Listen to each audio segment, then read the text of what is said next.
अभी करते हैं बेटा। खुशबू द्वारे जैसा मोटा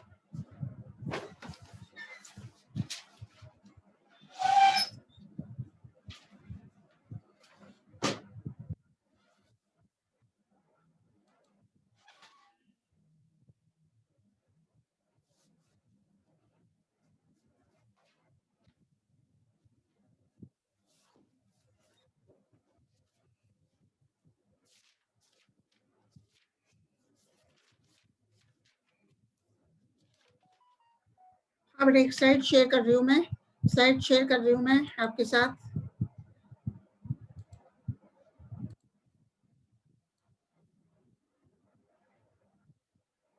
प्रैक्टिकल बेटा इक्विपमेंट्स के बारे में बात करेंगे आज। खुशबू पे आइए, है ना। इक्विपमेंट्स कौन कौन से यूज करते हो बेटा आप? ऑटोक्लेव का यूज करते हो, तो ऑटोक्लेव है। ऑटोक्लेव का ये डायग्राम देखो आप, ये आप प्रैक्टिकल फाइल में बनाओगे। ये है ऑटोक्लेव, ये है, this is autoclave which you draw in the practical file. ठीक है, तो इसमें तो एक है सेफ्टी वाल्व है, स्ट्रीम आउटलेट है, वाटर लेवल है, हैंडल, स्क्रू, प्रेशर गेज। तो इसके बारे में अपन पढ़ने जा रहे हैं। मतलब ऑटोक्लेव को अगर रखते हैं प्रैक्टिकल में तो आप क्या लिखोगे ऑटोक्लेव के बारे में? यह उपकरण मतलब ऑटोक्लेव उच्च दाब पर संवर्धन माध्यम तथा मृदा नमूनों को स्टेरलाइज निर्जीवीकृत करने के लिए प्रयुक्त किया जाता है। और ऑटोक्लेव, यह उपकरण ऑटोक्लेव धातु का बना होता है, जिसमें एक ढक्कन युक्त प्रकोष्ठ होता है। तो प्रकोष्ठ के ढक्कन को स्क्रू की सहायता से कसकर बंद कर दिया जाता है। उपकरण के मतलब ऑटोक्लेव के निचले भाग में हीटिंग इलेक्ट्रोड लगी रहती है, जो जल को गर्म करने का कार्य करता है। तो ऑटोक्लेव देख रहे हो आप, ये है स्टीम आउटलेट। ऑटोक्लेव के निचले भाग में हीटिंग इलेक्ट्रोड लगी रहती है जो जल को गर्म करने का कार्य करता है। ऑटोक्लेव के ढक्कन पर दाब मापी यंत्र लगा रहता है, जो उपकरण के भीतर उत्पन्न भाप का दाब इंगित करता है। इसके अतिरिक्त सुरक्षा वाल्व, सेफ्टी वाल्व व भाप निकास नली भी ढक्कन पर लगी होती है। तो सीमा मीना भी आ गई। तो ऑटोक्लेव की बात कर रहे हैं। ऑटोक्लेव के ढक्कन पर दाब मापी यंत्र लगा रहता है, जो उपकरण के भीतर उत्पन्न भाप का दाब इंगित करता है।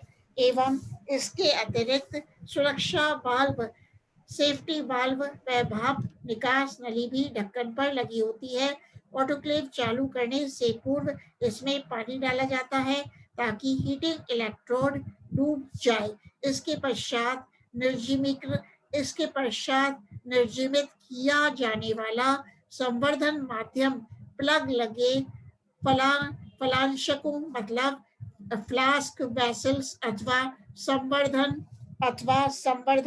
परख नलियों में भरकर प्रकोष्ठ में रख देते हैं। इसके पश्चात स्टेरलाइज निर्जीवित किया जाने वाला कल्चर मीडियम संवर्धन माध्यम प्लग लगे फलांशकों अथवा संवर्धन परख नलियों में भरकर प्रकोष्ठ में रख देते हैं। मृदा को निर्जीवित करने के लिए, मृदा को मतलब सॉइल को स्टेरलाइज करने के लिए इसे कपड़े के थैले में रखा जाता है। इसके पश्चात ढक्कन बंद कर स्क्रू की सहायता से कस दिया जाता है तथा बिजली चालू कर देते हैं। अब प्रकोष्ठ में भाप बनने से दाब बढ़ता है, तो 15 पौंड प्रति वर्ग इंच दाब 20 से 30 मिनट तक स्थिर रखा जाता है।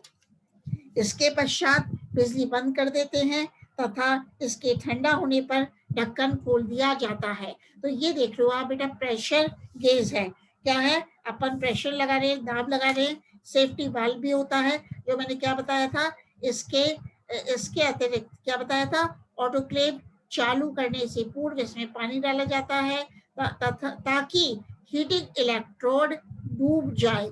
इसके पश्चात निर्जीवित किया जाने वाला कल्चर मीडियम प्लग लगे फ्लास्क अथवा संवर्धन परखनलियों, मतलब संवर्धन परखनलियों टेस्ट ट्यूब्स में भरकर प्रकोष्ठ में रख देते हैं। अब आप देख रहे हो ये डायग्राम बनाओगे, जो लिड है, ये हैंडल है और स्टीम आउटलेट है, ये ऑटोक्लेव का डायग्राम बनाओगे। दूसरा है लेमिनार एयर फ्लो कैबिनेट, इसका डायग्राम भी आपको दिखा देती हूँ। ये तो ऑटोक्लेव का आपने देख ही लिया, जो आप प्रैक्टिकल डायग्राम प्रैक्टिकल कॉपी में क्या बनाओगे, लेमिनर एयर फ्लो कैबिनेट का प्रॉपर डायग्राम बनाओगे, जो आपने बना लिया होगा। इसमें बेटा हीपा फिल्टर्स लगे होते हैं, एक स्टेज होता है, प्री फिल्टर्स होते हैं, मैनोमीटर होता है और ब्लोअर्स होता है। तो लैमिनर एयर फ्लो कैबिनेट के बारे में आप क्या लिखोगे, यह उपकरण मतलब लैमिनर एयर फ्लो सूक्ष्म जैविकी एवं ऊतक संवर्धन प्रयोगों में जीवाणु रहित परिस्थितियां उत्पन्न करने में प्रयुक्त किया जाता है। यह एक कैबिनेट युक्त तंत्र है जो लकड़ी का बना होता है। कैबिनेट में लैमिनर एयर फ्लो कैबिनेट में संवर्धन माध्यम में स्थानांतरण हेतु या इनोकुलेशन कार्य के लिए एक मेज अथवा स्टेज होती है। देखो बेटा ये है स्टेज लैमिनर एयर फ्लो का। इस पर अपन क्या करते हैं, इनोकुलेशन का कार्य करते हैं। तो क्या बता रही हूँ, लैमिनर फ्लो कैबिनेट में संवर्धन माध्यम में स्थानांतरण के लिए या इनोकुलेशन कार्य के लिए एक मेज अथवा स्टेज होता है। इस यंत्र में लैमिनर एयर फ्लो में वायु को ब्लोअर्स की सहायता से कार्य मेज पर एक निश्चित दिशा में प्रवाहित किया जा सकता है या किया जाता है। इस वायु को मतलब वायु को छानने के लिए ब्लोअर्स में उच्च दक्षता कणिका में वायु छनित्र हीपा फिल्टर्स मतलब high frequency particulate air filters लगे होते हैं। तो बेटा ये देख रहे हो आप, हीपा फिल्टर्स है, ये देख रहे हो, इसका ये है हीपा फिल्टर। इसमें जो कि लैमिनर एयर फ्लो में लगे होते हैं। हीपा फिल्टर का HEPA इसका फुल फॉर्म क्या है, ये है high frequency particulate air filters. High frequency particulate air filters लगे होते हैं। यह मतलब वायु को छानने के लिए, जो वायु है उसको छानने के लिए ब्लोअर्स में उच्च दक्षता कणिका में वायु छनित्र हीपा फिल्टर्स लगे होते हैं। तो हीपा फिल्टर्स या हेपा फिल्टर्स एयर पार्टिकल्स वायु कणों, बैक्टीरिया तथा कवक जीवाणुओं को रोककर शुद्ध वायु प्योर एयर और स्टेरिलाइज एयर प्रवाहित करने का कार्य करते हैं।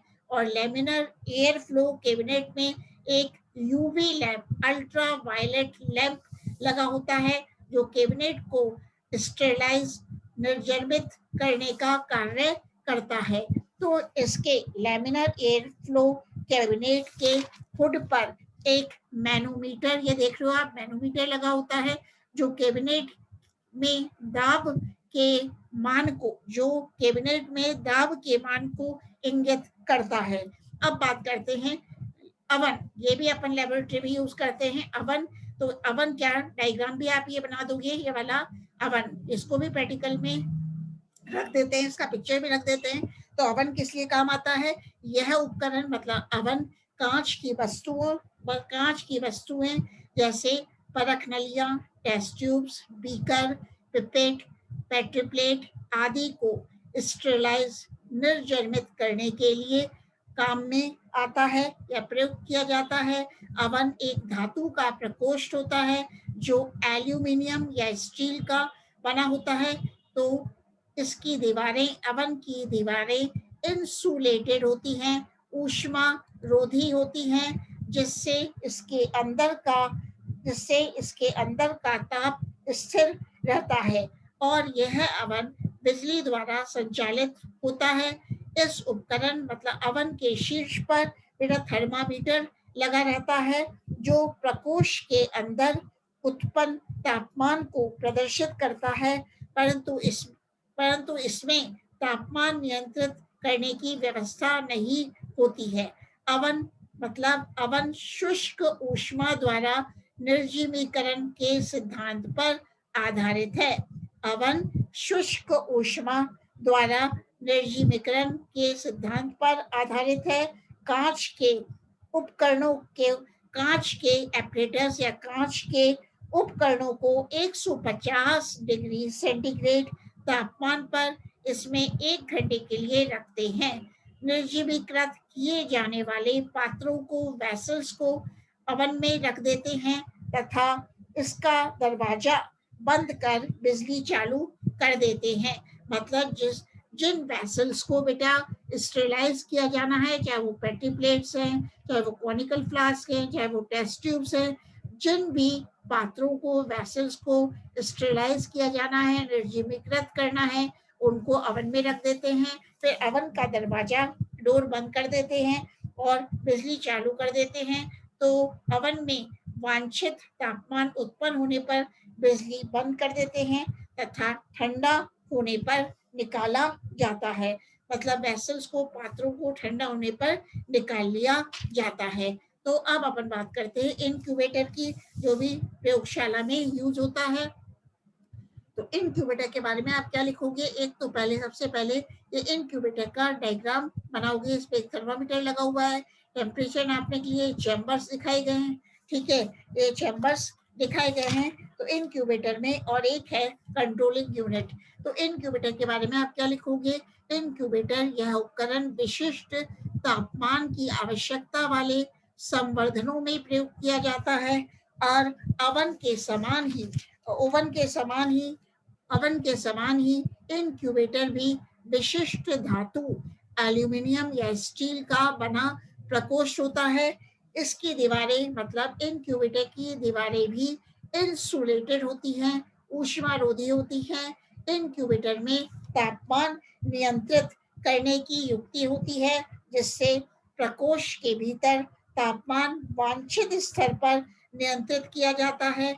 और इनक्यूबेटर निम्न तापमान सामान्यतः कक्ष तापमान रूम टेम्परेचर से 50 डिग्री सेंटीग्रेड तक कार्य करता है। मतलब जो इनक्यूबेटर है वो निम्न तापमान सामान्यतः कक्ष तापमान रूम टेम्परेचर से 50 डिग्री सेंटीग्रेड तक कार्य करता है। और इनक्यूबेटर उन सूक्ष्म जीवों के संवर्धन में, कल्चर में तथा इनके संवर्धनों को बनाए रखने में प्रयुक्त किया जाता है, जिन्हें विशिष्ट तापमान की आवश्यकता होती है। तो ये तो इनक्यूबेटर के बारे में बात हुई। और कुछ लेबोरेटरी रिएजेंट्स भी आप यूज करते हो। प्रयोगशाला अभिकर्मक, तो लेबोरेटरी में प्रयुक्त होने वाले सामान्य रिएजेंट्स निम्न प्रकार के होते हैं। कौन कौन से हैं? तो बेटा है परिरक्षक व स्त्रीकारक, दूसरा है अभिरंजक और तीसरा है आरोपण माध्यम। तो परिरक्षक को क्या बोलते हैं? प्रिजर्वेटिव। और स्त्रीकारक को अपन बोलते हैं फिक्सेटिव। ठीक है, तो परिरक्षक तथा स्त्रीकारक कौन कौन से हैं जो लेबोरेटरी में यूज करते हैं? एक तो है बेटा फॉर्मेलिन। यह फॉर्मेल्डिहाइड से तैयार किया जाता है। 100 ml 40% फॉर्म एल्डिहाइड में 500 मिलीलीटर आसुत जल मिलाने पर 5% फॉर्मेलिन तैयार होती है। यह पादप भागों के परिरक्षण में उपयोगी है। तो बेटा अपन फॉर्मेलिन कैसे प्रिपेयर करते हैं? यह फॉर्मेलिन लेबोरेटरी में फॉर्मेल्डिहाइड से तैयार किया जाता है और 100 मिलीलीटर 40% फॉर्म एल्डिहाइड में 500 मिलीलीटर डिस्टिल्ड वाटर मिलाने पर 5% फॉर्मेलिन तैयार होती है और यह पादप भागों के परिरक्षण प्रिजर्वेशन में उपयोगी होती है। इसी प्रकार है बेटा formalin acetic acid alcohol FAA, formalin acidic acid alcohol. इसका उपयोग पादप तथा पादप अंगों को जीवित अवस्था में संग्रह करने में किया जाता है। और FAA मतलब formalin acetic acid alcohol fixative व प्रिजर्वेटिव का कार्य करता है। और इसका मतलब formalin acetic acid alcohol FAA, formalin acetic acid alcohol का सर्वाधिक उपयोग किया जाता है। तो ये कैसे बनती है बेटा? इथाइल अल्कोहल लेते हैं 50 सीसी और glacial acetic acid 5 CC, formalin है 5 सीसी, इससे ये बनती है। अब अपन एक एक्सपेरिमेंट की बात करते हैं, रेस्पिरेशन पे पहुंच जाते हैं। ठीक है, रेस्पिरेशन के चैप्टर में एक अपन प्रयोग के बारे में बात कर रहे हैं, कौन सा जो अपन रेस्पिरेशन में करते हैं। तो सबसे पहले तो ये क्या है?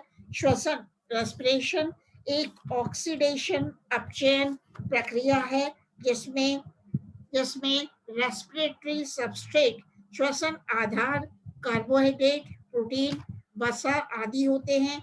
मतलब जिसमें श्वसन आधार का ऑक्सीडेशन कार्बन डाइऑक्साइड में, जबकि अवशोषित ऑक्सीजन का अपचयन जल में होता है तथा ऊर्जा की विमुक्ति होती है।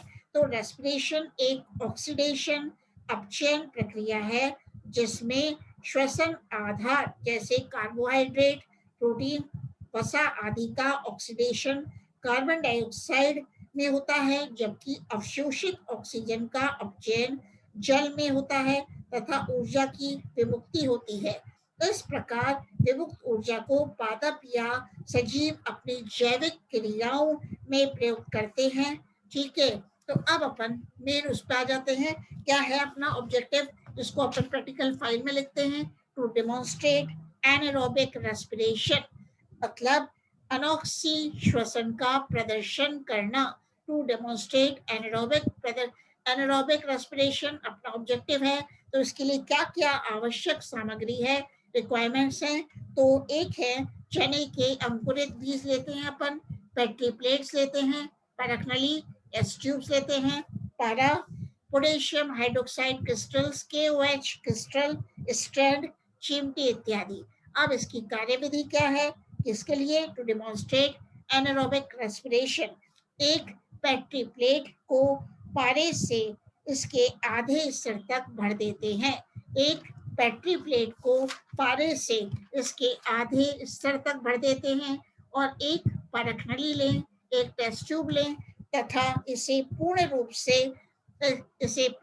से पारे से भरे वह पेट्री प्लेट में उल्टी खड़ी करें।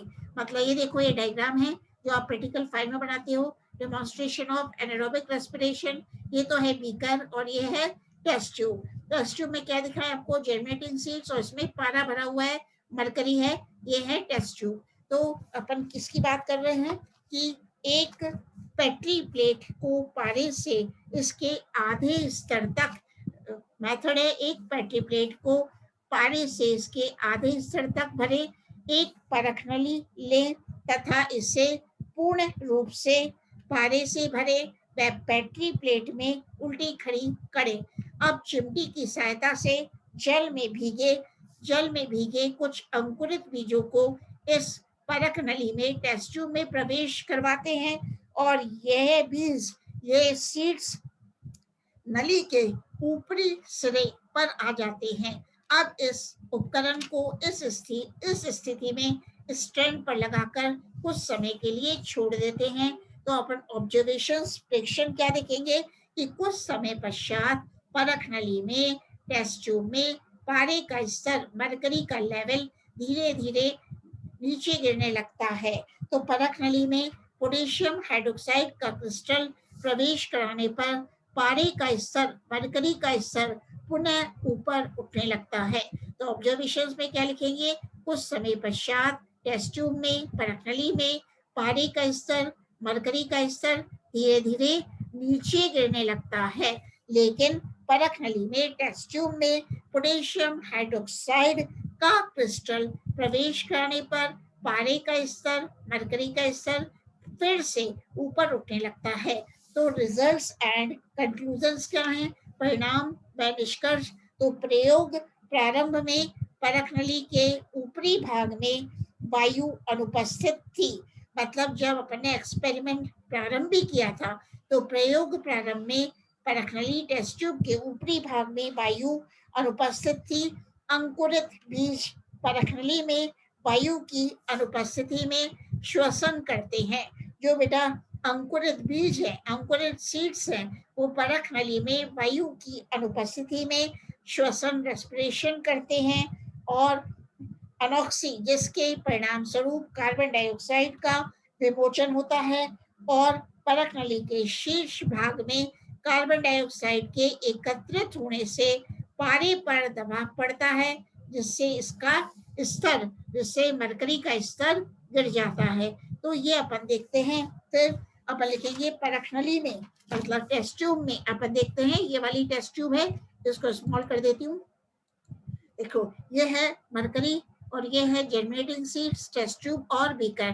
तो अपन क्या लिखेंगे, परख नली में, टेस्ट ट्यूब में पोटेशियम हाइड्रोक्साइड क्रिस्टल रखने पर KOH द्वारा परख नली में एकत्र कार्बन डाइऑक्साइड अवशोषित कर ली जाती है, जिससे पारे का स्तर ऊपर चढ़ने लगता है। मतलब जो मरकरी लेवल है वो हाई क्यों हो जाता है, क्योंकि देखना परख नली में पोटेशियम हाइड्रोक्साइड क्रिस्टल रखने पर KOH पोटेशियम हाइड्रोक्साइड द्वारा परख नली में एकत्र कार्बन डाइऑक्साइड अवशोषित कर ली जाती है, जिससे पारे का स्तर बढ़ने लगता है। और इस प्रयोग में कार्बन डाइऑक्साइड का विमोचन यह सिद्ध करता है कि बीजों में, सीड्स में अनॉक्सी श्वसन, एनारोबिक रेस्पिरेशन हुआ है और एनारोबिक रेस्पिरेशन को निम्न समीकरण द्वारा निरूपित किया जा सकता है। तो यह है C6H12O6, यह है C2H5OH ethyl alcohol, C2H5OH plus carbon dioxide. ठीक है, तो ये वाला अपना हो गया प्रयोग, इसका प्रयोग अपन करते हैं। फिर एक है to demonstrate the process of fermentation, एक ऑब्जेक्ट है, अपन ये भी करते हैं। प्रैक्टिकल एक्सरसाइज में क्या लेते हैं, उद्देश्य किण्वन का प्रदर्शन करना, to demonstrate the process of fermentation. तो इसके लिए आवश्यक सामग्री क्या लेते हैं, रिक्वायरमेंट्स। एक तो है बीकर, ग्लूकोज कुहने का किण्वन पात्र लेते हैं, मतलब एक अपन टू डेमोन्स्ट्रेट कुहने का किण्वन पात्र लेते हैं, बेकर की ईस्ट लेते हैं, जल। तो कार्यविधि क्या है इसमें, to demonstrate the process of fermentation, कि एक बीकर में ग्लूकोज का 1% घोल तैयार करते हैं। इस विलयन में फिर थोड़ी मात्रा में बेकर की ईस्ट, बेकर्स ईस्ट मिला देते हैं। एक बीकर में ग्लूकोज का 1% घोल तैयार करते हैं। फिर इस विलयन में, इस सॉल्यूशन में थोड़ी मात्रा में बेकर्स ईस्ट मिला देते हैं। अब इस मिश्रण को कुहने के किण्वन पात्र में, मतलब फर्मेंटेशन वेसल होता है, किण्वन पात्र में भरते हैं और ऊर्ध्व नली को पूर्ण रूप से जबकि बल्ब को आधे स्तर तक भरते हैं और बल्ब के खुले मुंह को रुई के प्लग द्वारा बंद कर देते हैं। बल्ब होता है इसमें, तो बल्ब का जो खुला हुआ मुंह है, बल्ब के खुले मुंह को कॉटन के प्लग द्वारा बंद कर देते हैं और उपकरण को इस स्थिति में कुछ समय तक छोड़ देते हैं। तो अपन क्या ऑब्जर्व करते हैं, कि कुछ समय पश्चात पात्र की ऊर्ध्व नली में गैस एकत्रित होने लगती है, जिसके फलस्वरूप नली में विलयन का स्तर नीचे गिरने लगता है। तो इसमें रिजल्ट्स एंड कंक्लूजन्स क्या निकलते हैं, कि ऊर्ध्व नली में कार्बन डाइऑक्साइड गैस एकत्र होती है और इसकी पुष्टि पात्र में, वेसल में पोटेशियम हाइड्रोक्साइड क्रिस्टल डालकर की जाती है। Potassium hydroxide crystal carbon dioxide को अवशोषित कर लेता है। मतलब जैसे ही अपन पोटेशियम हाइड्रोक्साइड क्रिस्टल डालते हैं, तो ये potassium hydroxide crystal carbon dioxide को एब्जॉर्ब कर लेता है, अवशोषित कर लेता है, जिसके फलस्वरूप नली में पुनः विलयन का स्तर उठने लगता है। मतलब नली में पुनः विलयन का स्तर उठने लगता है और पात्र में किण्वन, फर्मेंटेशन की प्रक्रिया होती है, जहां बेकर ईस्ट द्वारा ग्लूकोज का फर्मेंटेशन होता है। तो इस क्रिया के फलस्वरूप कार्बन डाइऑक्साइड तथा अल्कोहल का निर्माण होता है। ठीक है, तो इस तरह से प्रैक्टिकल फाइल में आपको लिखना है और बनाना है बेटा।